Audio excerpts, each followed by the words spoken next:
And do not disturb was a promise. The first time 414 meant anything, it lived on a sticky note on our fridge. Milk, eggs, olive oil. Then those numbers in Ava's handwriting, slanted like they wanted to leave the list. Vendor tasting ran late, she said, kissing me hello. We finished layouts at the Weaver, carking room 414. You'd like the florist, they carry shears like a surgeon. I manage nights at the Weaver. I see stories check in with briefcases and check out with wrinkled intentions. You learn to honor privacy the way you honor a fire alarm. Don't touch it unless the room is full of smoke. All week the hotel wore winter badly. Guests tracked in salt and grievances. Between a toothbrush sale at 1 a.m. and a courier blaming the moon for a missed delivery, a name bloomed on my screen that pulled the air tight in my chest. Ava Green, booked via a third party, 2 nights, 1 king. I could have opened the file. I didn't. Instead, I polished the silver bell no one uses and tried not to stare at the lobby doors like a dog stares at a driveway. Ava arrived at 11:47, black coat, laugh carrying just past professionalism. With her, a tall man shouldering a garment bag like it was fragile and deserved. Daniel, she said, warm, bright, careful. This is Cole, photographer, sunrise shoot for Mercer. East windows here are like church. Cole shook my hand, dry grip, curated manners. Your lobby has perfect echo, he said. We sell deluxe acoustics with river view, I answered, and Ava let herself laugh 5 degrees looser. I checked them in because that's what people in suits do. 2 keys, our system defaults to fairness. Room 414. As I slid the envelope across, Ava's fingers grazed mine. For a second, we were something bridged and not burning. We'll be out by 8, she said. Save me a croissant. Always, I managed, and I meant in general, not as permission. They rode up. At 12:22, the screen showed a D&D flag. Software is nosy even when I'm not. At 4:58, it cleared. At 7:06, they walked through the lobby like coworkers practicing neutrality. Ava didn't kiss me. The breakfast crowd owns the morning. She mouthed croissant and I wrapped one in tissue and pretended that counted. After my shift, I showered the lobby off and wrote 3 lines on a lemon-shaped card we use for shopping lists. No lobbies. If you need new lighting to explain a night with someone, it isn't work. No hinges. If a door closes on a sentence, finish it before the handle cools. Say tilt when the floor does. No balancing tricks. Ava texted at noon, napping. Shoot went well. Your hotel is better in morning light. When she got home, hair damp, garment bag gone, she stood where the sun is kind to faces and said, I wanted you on last night. That's the truth. If there was running away to be done, I wanted to run toward you with it. That's either brave, I said, or a magic trick. She put both palms on the counter. We booked the room for the window. We stayed because call was early. The bed held fabric and a bossy iron. I sleep in our bed. I don't move my mouth around other people's names. It doesn't make me innocent, it makes me exact. The D&D flag, I said. She nodded. We hung it so housekeeping wouldn't watch us fight with garment tape at 4 a.m., not because we needed curtains. I handed her the lemon card. She read it like a recipe she planned to follow. Then she borrowed my pen and added a line. 2 keys, 1 story. If we're in a room together or apart, we should be able to tell it without changing pronouns halfway through. I can do this, she said. We can, I corrected, because I felt how close I was to becoming a judge instead of a husband. She leaned against me. Her breath was coffee and apology, and something soft I refuse to name because labels make it brittle. We stood there long enough to count as proof. 2 weeks later, the Mercer launch took over our ballroom. Chandeliers applauded themselves. Cole wore a suit that hated sitting.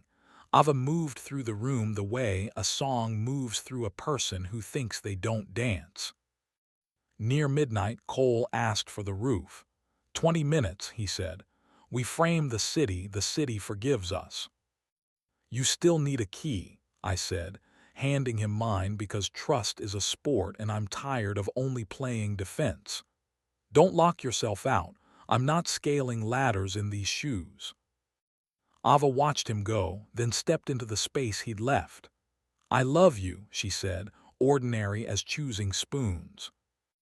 Love me in a way the building understands, I said. No lobbies.